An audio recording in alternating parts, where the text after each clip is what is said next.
and welcome to episode 4 of The Punch Show. And today we're going to review last night's debate between Tim Walz and J.D. Vance.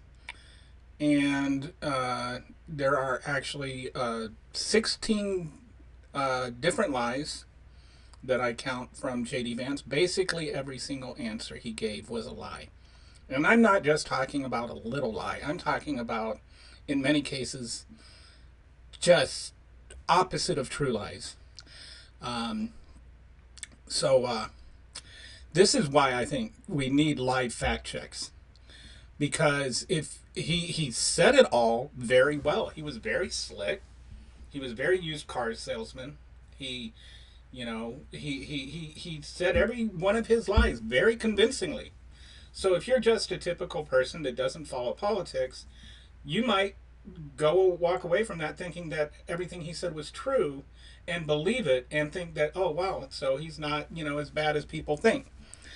But he was a slick car salesman liar, and there is no other way about it. And I apologize to anybody that's actually a car salesman for the use of that metaphor. But let's go through. Well, and so what happens is, when you have one guy that just lies the entire time, just lies incessantly, and then you leave the fact checking up to the opponent, then the opponent has two options, right? They either can just fact check the liar with every single chance they get to speak, and then they look defensive and they look hostile, and that makes them look bad. So the other thing is they just let all the lies slide, and then that makes the liar look good. So either way, the liar is rewarded when you make the opponent do the live fact checking. And so, hopefully some people will know and find out later that everything that J.D. Vance said was a lie. And I've looked at a number of fact checks and put together this list of 16 different lies that J.D. Vance told last night. So the first one, he said, oh, these are in no particular order, by the way. These are just in the order that I wrote them down. Vance said, if you believe that carbon emissions drive climate change, what would you want to do? The answer is that you'd want to restore as much American manufacturing as possible, and you'd want to produce as much energy as possible in the United States of America. Unfortunately, Kamala Harris has done exactly the opposite. Now, the problem with this is, first of all, he creates this false dichotomy that if you really believe that climate change is real, then this is what you would want to do. And so therefore, if you're not doing those things, then you don't really believe climate change is real, and Kamala Harris is not doing those things, therefore she doesn't even believe in climate change. But, these are parameters set up by him artificially. It's a false dichotomy, and it's also based on a false premise. The false premise being that energy and manufacturing are down, when actually manufacturing is way up. It went down under Trump, but I think it's like 200,000 new manufacturing jobs and more to come through the Biden-Harris administration. And energy is way up. It's at record highs. We have record oil production, record natural gas production, record solar production, and record wind production, all under Trump, or all under Harris. So even if his argument were valid that if you believe in these things, this is what you would do, well, they're doing the things that he said they're not doing. So based on his false dichotomy, they still are actually believe in climate change and are doing what J.D. Vance says you should be doing. But he's just out and out lying when he says that those things are down. They are not. They are higher than they've ever been. So it's the second lie. Look, what the president has said is that if Democrats, in particular Kamala Harris and her leadership, if they really believe that climate change is serious, what they would be doing is more manufacturing and more energy production in the United States of America, and that's not what they're doing. So this is a repeat of the same lie.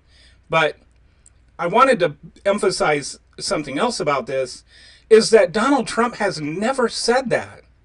He's never said if Democrats really believe in take climate change seriously, they would be doing more manufacturing and energy production.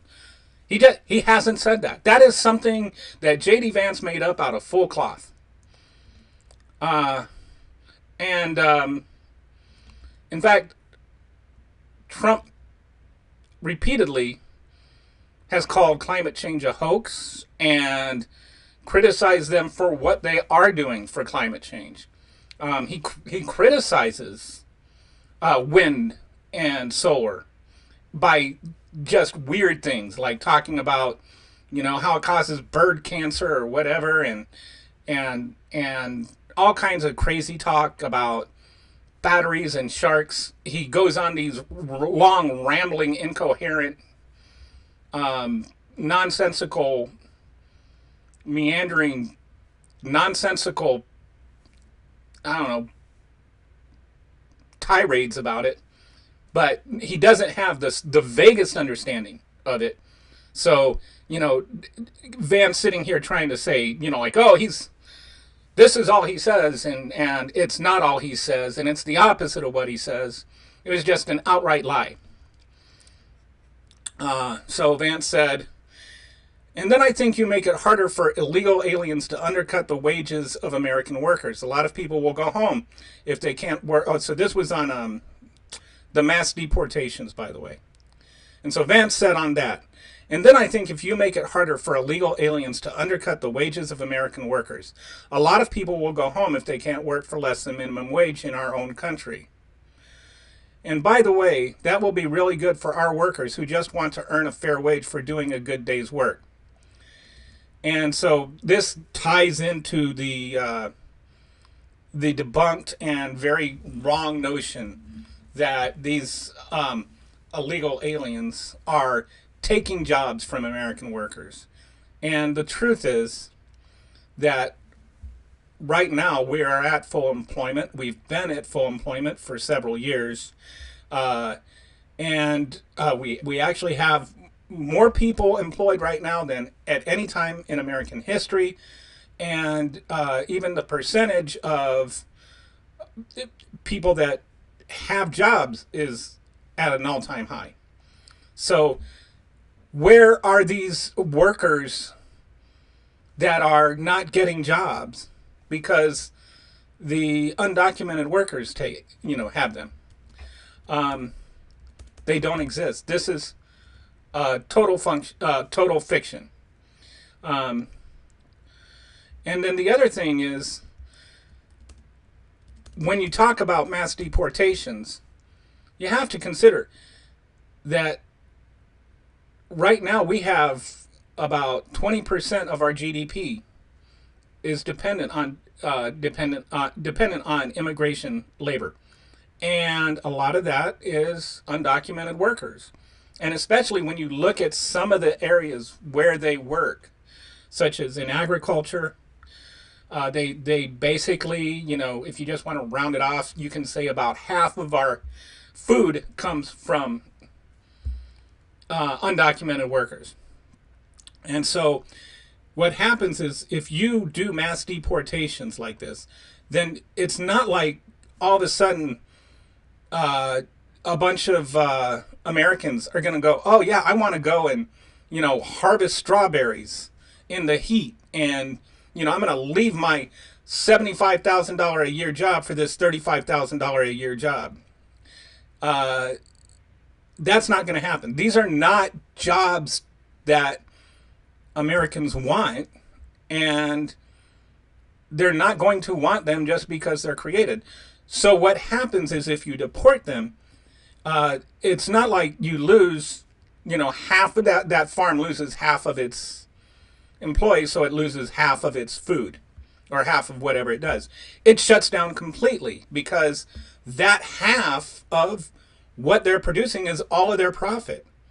So then we lose all kinds of food, and that's going to cause prices of food to go up. So it's going to actually cause inflation, cause unemployment, cause stagnation. Because that's what, when you have inflation and you have unemployment, you have stagnation. And the reason that we'll have unemployment is because all those Americans that are working in agriculture, when those farms start shutting down, they're going to lose their jobs. And then when they lose their jobs, what happens is that the people that invest in those farms, they go to less labor intensive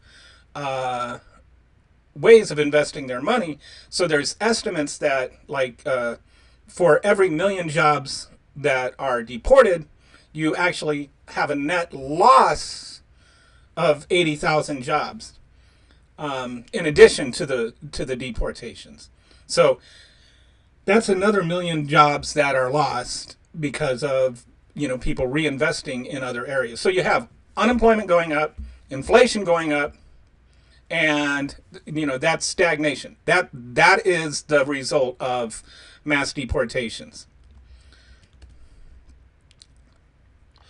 So then Vance said on fentanyl, when he's talking more about undocumented or about illegal immigration, a lot of fentanyl is coming into our country. Kamala Harris let fentanyl into our communities at record levels. First, like this idea that Kamala Harris is letting fentanyl into our communities at record levels is ridiculous. Like, it's not like she's sitting there going, yeah, we need to get more fentanyl into our communities. And so she's letting this happen. She's the vice president. She is not God. She is not empirically overseeing the border and making sure that nothing happens. But what she is doing and what she wants to do is things that are in the border bill that the Republicans pulled out from because Donald Trump wanted them to. She wants, in the border bill, there were the detectors to detect fentanyl. And J.D. Vance wants to cancel that. So the actual real world ways of trying to reduce fentanyl are things that Trump is opposed to and Kamala Harris is trying to initiate. In addition to that, through things that we have been doing, fentanyl is actually on its way down. Then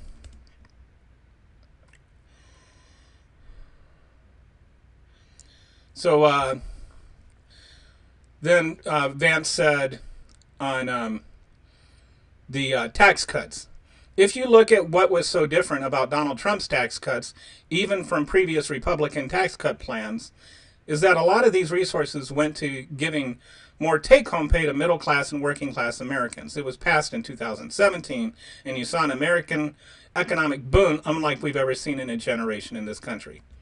And this is just complete hornswoggle. It's not true. We did not have the biggest economic boom in a generation. In actuality, what we had was a slowing of the growth of GDP. It actually hurt the economy.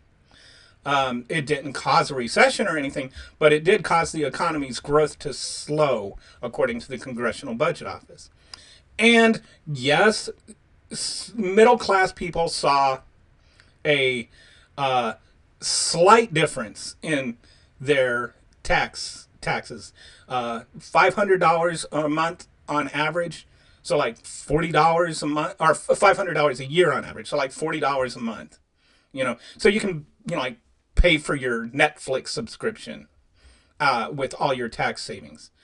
And because of the billions of dollars that added to the debt, now they say, oh, we can't afford to pay this debt. We need to, it's Social Security's the problem. Medicare's the problem. So we need to raise the retirement age. They're not, they get all upset when you talk about trying to cut Social Security. As though you're trying, the only way of measuring whether or not you're cutting Social Security is not just, are you getting less money?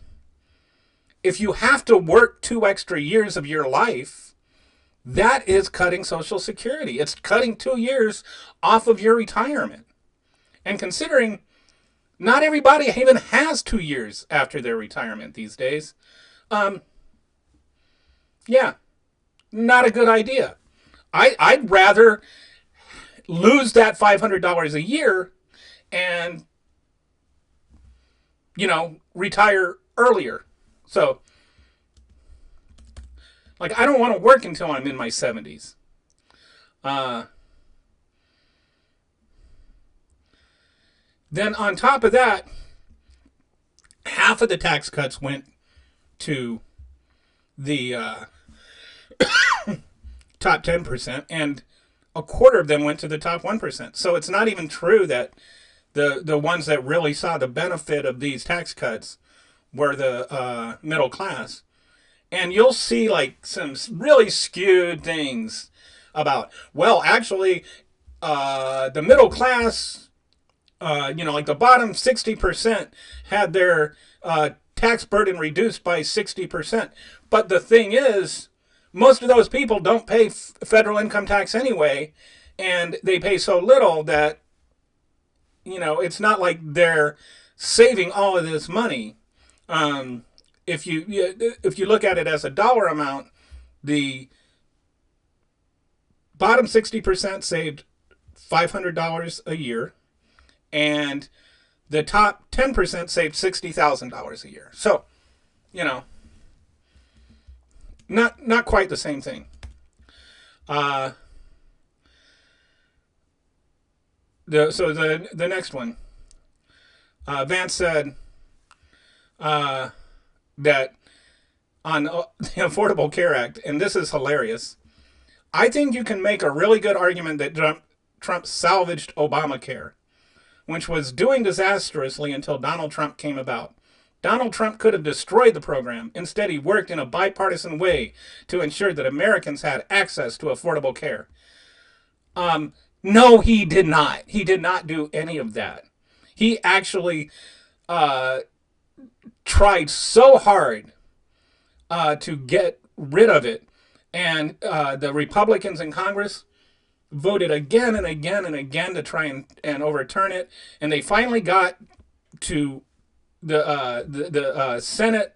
And if it weren't for John McCain and his famous thumbs down, yeah, that was the only thing that saved the Affordable Care Act. It was one of the most partisan moves in history. Donald Trump absolutely wanted to get rid of it. He did manage to do a number of things to destabilize it and to undercut it, such as getting rid of the individual mandate. And then he slashed funds to get people to enroll. So he actively worked against it as much as he could. He tried to make it fail. That was like, he wanted to make it fail. He did not try to save it. It was not disastrous until he came along. It's one of the most popular programs that in the last 50 years. And now under Biden, now that Biden has resuscitated some of these things, we actually have the lowest unemployment, or the lowest uninsured rate in American history.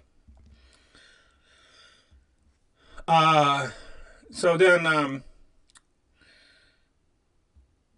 also related to the Affordable Care Act, the moderator asked Vance, you have not yet explained how you would protect people with pre-existing conditions or laid out a plan. And J.D. Vance said, look, we currently have laws and regulations in place right now that protect people with pre-existing conditions. We need to keep those regulations in place, but we also need to make health insurance marketplace function a little better. And so what he's talking about right there, the laws we have in place, that's the Affordable Care Act. He's literally saying that you can take away the Affordable Care Act because the Affordable Care Act protects those things. And it just, this was one of the worst things for people that don't remember, or, they're not old enough. Prior to the Affordable Care Act, which I guess is now 14 years old. So like a lot of voters may not remember this, or, if you were under 26, I think it was like you were 18, or maybe 22, you could be taken off your parents' plans and you had to have your own plan. Now that age is 26. There were pre-existing conditions weren't covered, so you had to pay a higher rate. And uh, and a lot of times, that higher rate was just so unaffordable that people went without insurance. And then if people went without insurance, then what would happen is they'd go to the emergency room when their condition was worse and they wouldn't be able to pay. So then that payment would be written off by the hospital. But to stay profitable, they'd have to pass that on to the paying customers, which meant the paying customers' insurance went up. So it actually raised the insurance levels for people that didn't have pre-existing conditions. And it's one of the big reasons that right now you have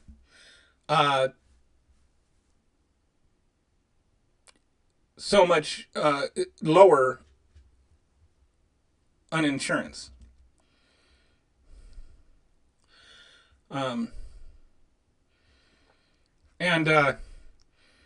This idea that all they want to do is improve the marketplace, they have not released any kind of plan.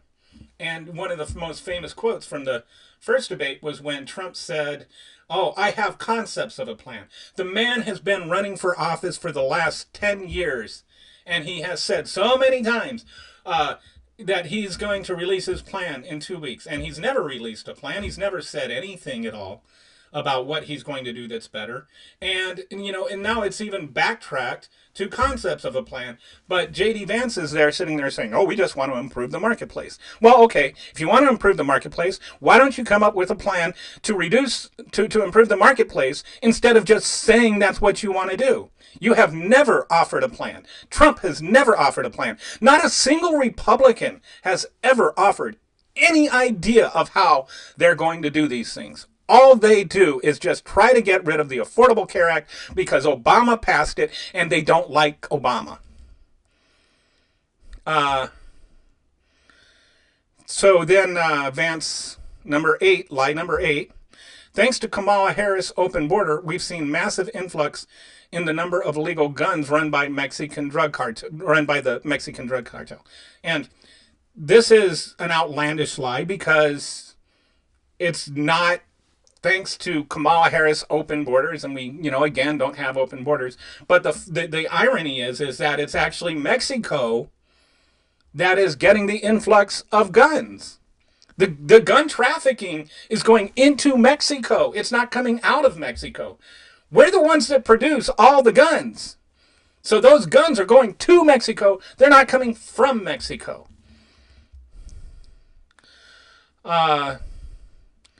So then Vance says, lie number 9.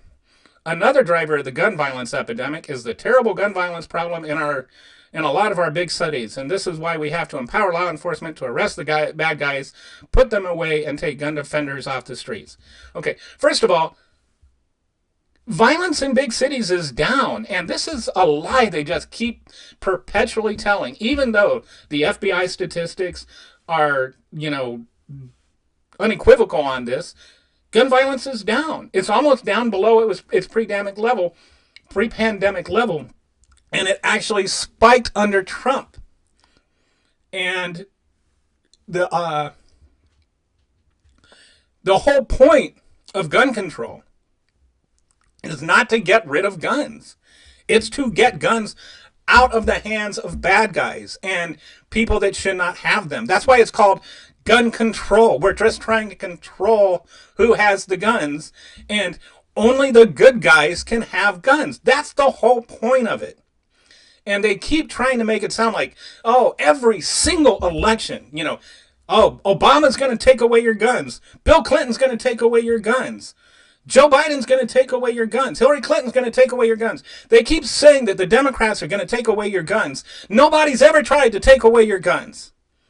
all they've tried to do at any point is try to make it so that, one, that bad guys can't have guns, and people that have mental health issues that shouldn't have guns, and people that abuse other people and have a history of violence shouldn't have guns, and that the guns that you can get should not be weapons of war. That, and they get all into this, well, it's not weapons of war. But, I don't really care if you call it weapon of war or not. But you shouldn't be able to go into a schoolroom and shoot 60 people in a couple of minutes, or go to a rock concert and shoot hundreds of people in a few minutes. Like, that is not reasonable. You don't need those guns. You don't need 50 round magazines. Nobody's like, if you need a 50 round magazine to go shoot a rabbit, you shouldn't be shooting at rabbits. Okay, so then lie number 10. Vance said Iran, which launched this attack, and this was in response to the whether or not he would support Israel if they attacked Iran. And so Vance said, Iran, which launched this attack, has received over $100 billion in unfrozen assets thanks to the Kamala Harris administration. And I don't know, it seems like Vance is very, very confused about who the president is right now, because he kept referring to Trump as President Trump, and then he kept referring to the Kamala Harris administration. But you know what? He never once mentioned the Biden administration. Or President Biden. It's like he doesn't know Joe Biden as president. But that's aside the point. In 2015, there was an agreement reached called the Joint Comprehensive Plan of Action, which was a treaty with Iran. And then there was part of that agreement is that if Iran held to the deal, then they would have those assets unfrozen, and it's actually $50 billion, not $100 billion. But Trump came along, he pulled out of that agreement, and so they never got that money unfrozen. So it never happened. And the other thing is, if Trump had not pulled out of that agreement, we would have been able to keep monitoring Iran, and it's quite possible that they wouldn't be nearly on the verge of getting nuclear weapons.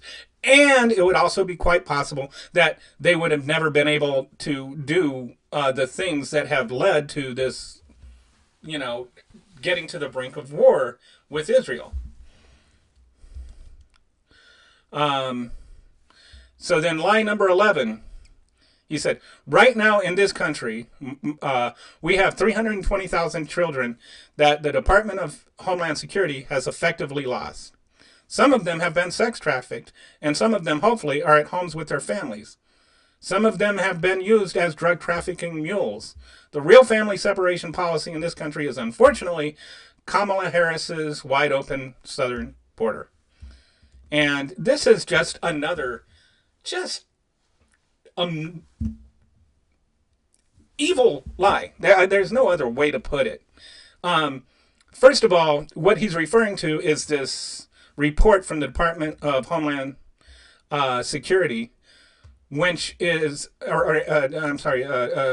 from ICE, which is just, these are people that these are unaccompanied minors that didn't report to their immigration hearing. And it's actually, there's 31,000 of them did not report to their hearing.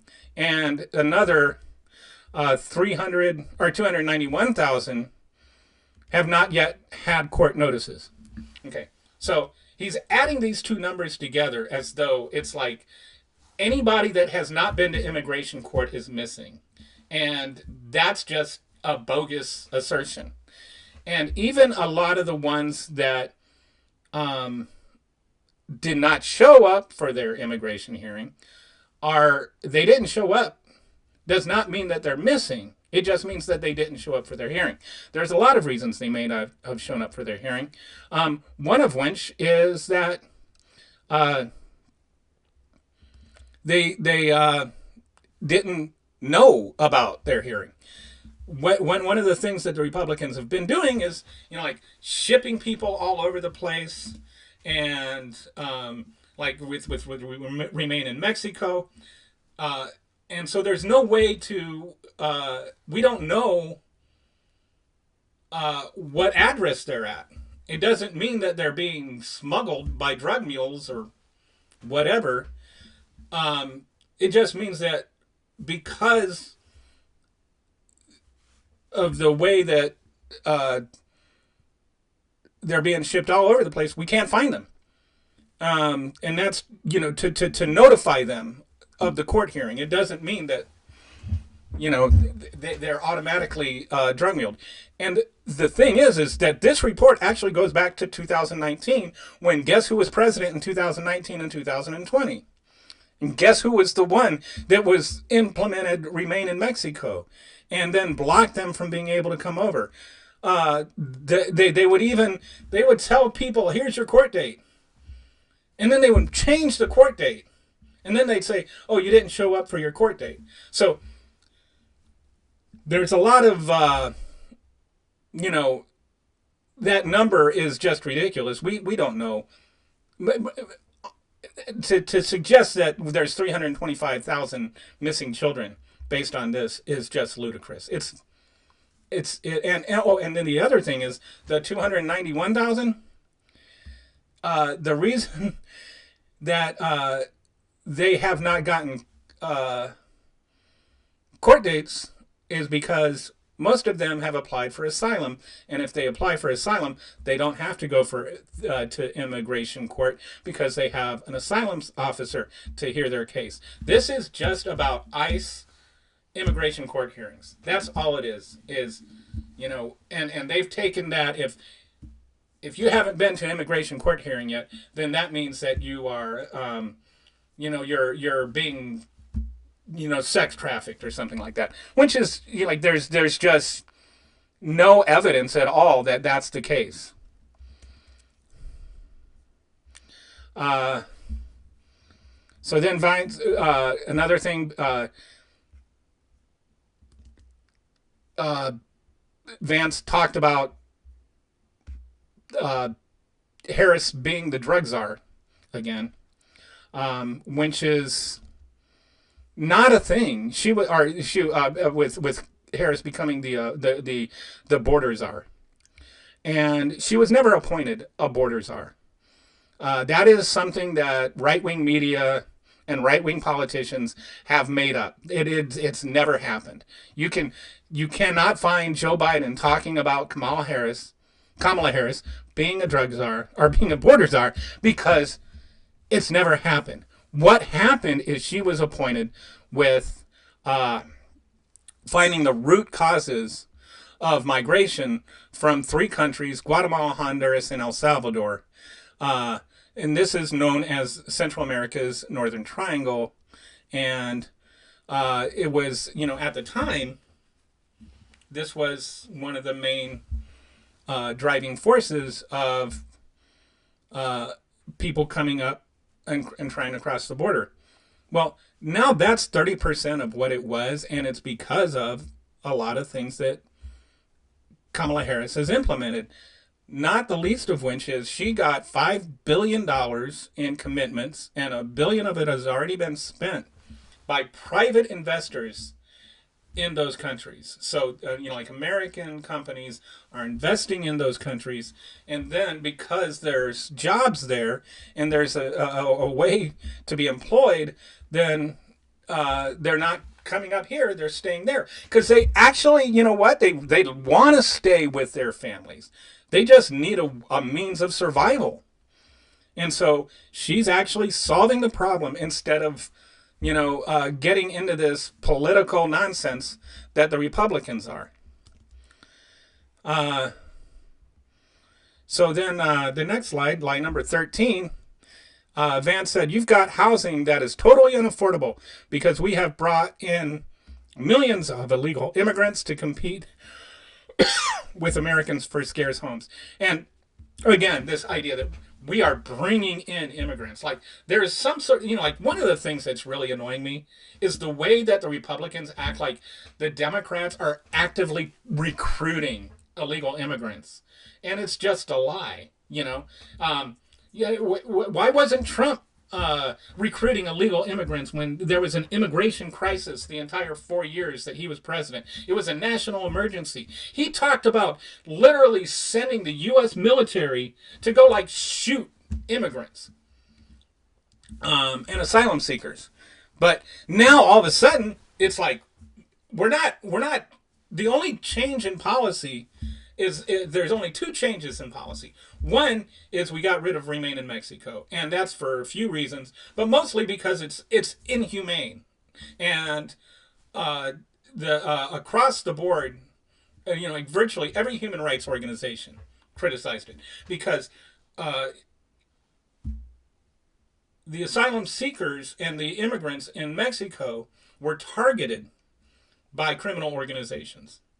And I don't mean, like the coyotes and all of this nonsense that the right wing talks about.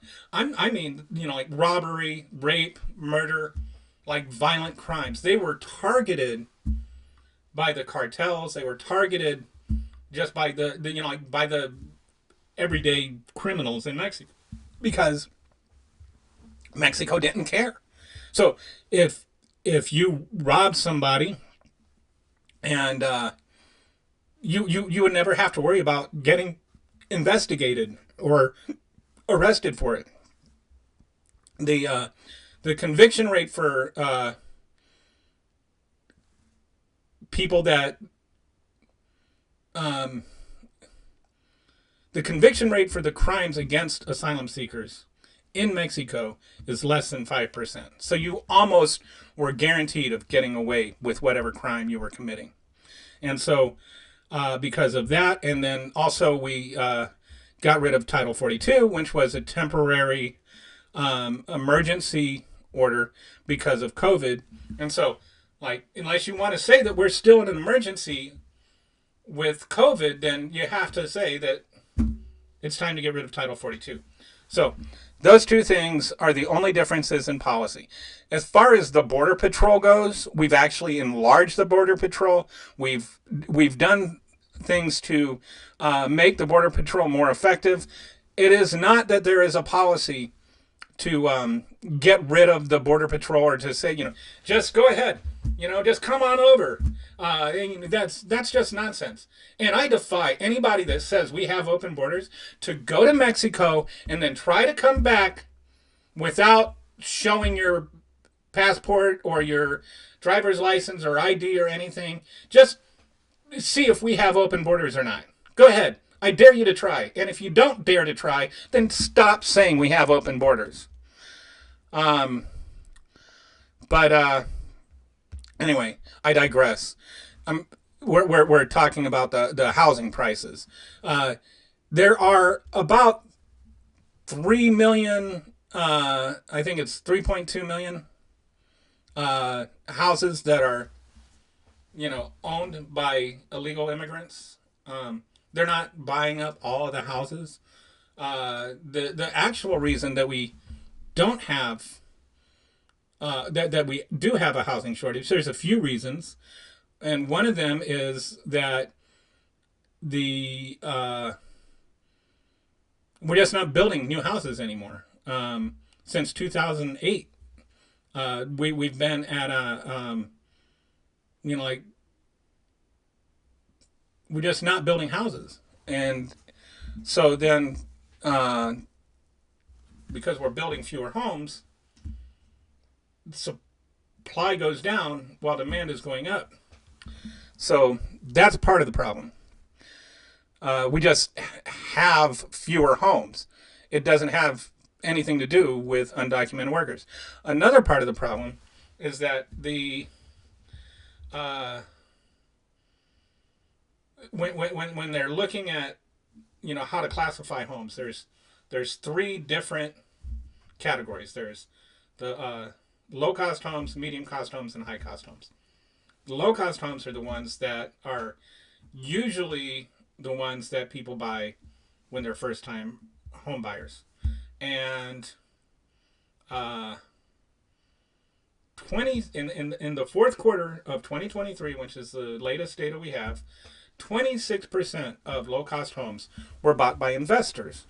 So another thing that's happening is that what is the market is being, taken over by these investors. And so what we need is one, to build more homes, and two, we need to make it easier for middle class families to buy them. And that's what Kamala Harris's plan is. She's giving tax incentives to build new homes. She has a goal of building 3 million new homes. And then she's also got tax incentives for people to get $50,000 to put as a down payment on new homes. So this gives these poor and middle class families a chance to compete with the investors, and it creates new homes. So you're increasing the supply and making it easier for the middle class families to buy homes. And so that'll bring down the price and also increase the amount of money that middle class people can use to purchase those new homes. Lie number 14. When Donald Trump was actually president, Vance said, when Donald Trump was actually president, and again, he has a record to be proud of, prescription drugs fell in 2018 for the first time in a very long time. Under Kamala Harris' leadership, prescription drugs are up about 7%. Under Donald Trump's entire 4 years, they were up about 1.5%. Again, he seems to not know who the president is, but let's set that aside. Under the Biden administration, median expenditure, based on median expenditures, not average, because, along with inflation, you actually have wage growth too, and wage growth is actually now outpacing inflation. But prescription drug prices have actually gone down based on median expenditures. And they went down under Trump too, but it's gone down under Harris or under Biden even more. So it's number 15. If we actually care about getting cleaner air and cleaner water, the best thing to do is double down and invest in American workers and the American people. And unfortunately, Kamala Harris has done exactly the opposite. And this is not true. The Inflation Reduction Act, excuse me, allotted $370 billion was made for climate policy and manufacturing clean energy. So, the Democrats have actually done exactly what he said they would do instead of the opposite. And then finally, lie number 16 is the biggest lie I have ever heard in a debate, and it is just insane. And it was the last question that was asked, and it is the last one that I want to cover here. And that's when Vance said that President Trump has said, President Trump has said is that there were problems. We should fight about those issues, debate those issues peacefully in public square. And that's all that I've said, and it's all that Donald Trump has said. And this is in response to did Biden win the 2020 election, and did Trump, would Trump commit to a peaceful transfer of power?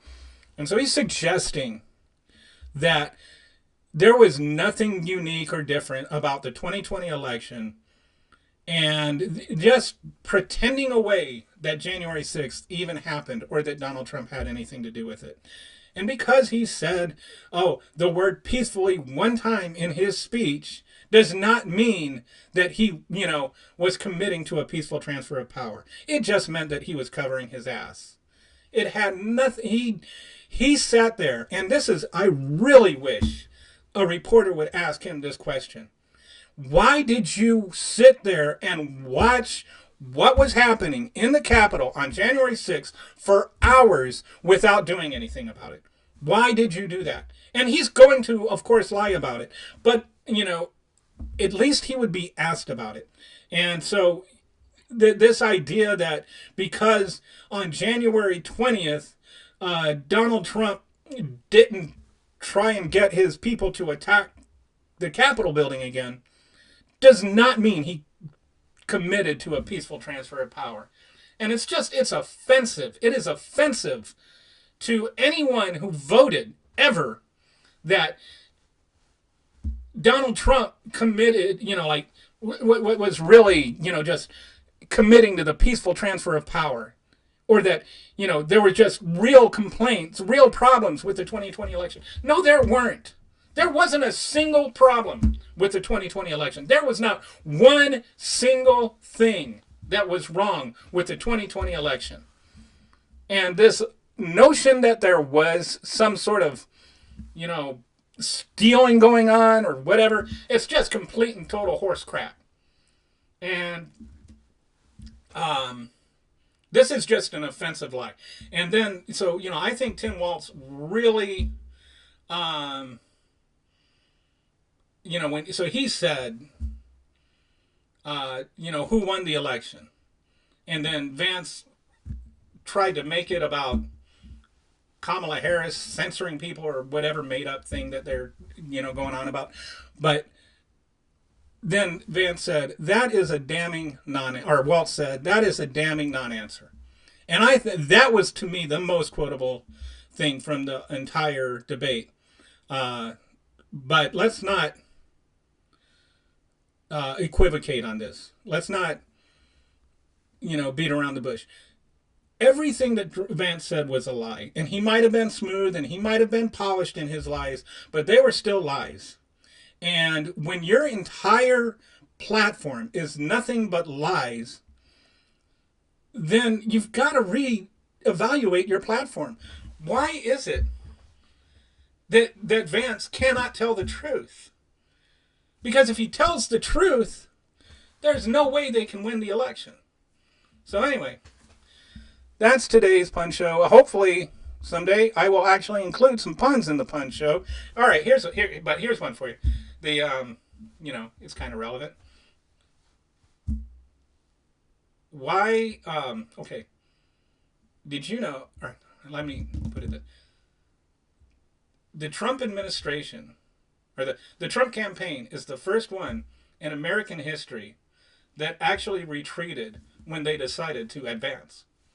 Get it? Yeah, advance. So, all right. There you go. There's a pun for the Pun Show. Have a good day.